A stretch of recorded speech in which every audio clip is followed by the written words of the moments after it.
The 24 Hours of Le Mans is on for 2021, and so I'm trying this race against AI in Assetto Corsa in this Porsche 919. I'm not going to show you the whole race, but give a little tour of the course as we just pass through the Dunlop Chicane under the famous Dunlop Bridge, and then we pass through the Forest S's, which are fairly tight, and I have a hard time getting a consistent line through there. And then we take this short straight to Tetre Rouge, or Little Red Hill, and that's the entrance to the Molson Strait, which it's called among English speakers, or Les Unodières among French speakers, because that's the name of the road that this part of the track is on.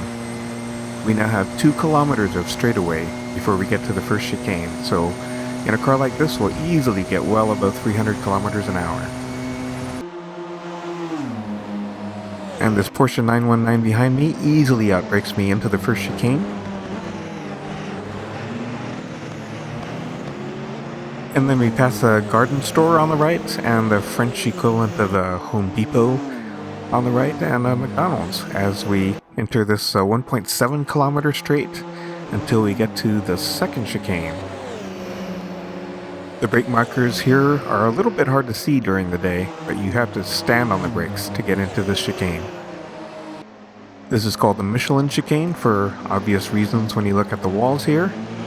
And then we have to navigate the kink that's right at the exit of this chicane. But that's not very difficult as we enter the last 1.5 kilometers of this straight. And then start looking for the brake markers along the left side of the road. They're pretty easy to see here. And we have to pass all of them because we brake here after the last marker into Molson Corner with the town of Molson on the left. And if you think the long straights are done, they're not. Now here's another 2 kilometers of straightaway. Now there's 2 bends in it, but they're easily taken at full throttle. Now these bends in this straight are kind of difficult to see, but it's very easy to get sort of a feel for the timing of them. And now we're heading towards this bend before Indianapolis, which is called that because it's banked, sort of like Indianapolis, and this part of the road was actually built with a layer of bricks as paving originally. And then we head into this very tight right called Arnage, which is near the town of Arnage. And then we have to gird ourselves for this upcoming section, which is the most technical part of the track.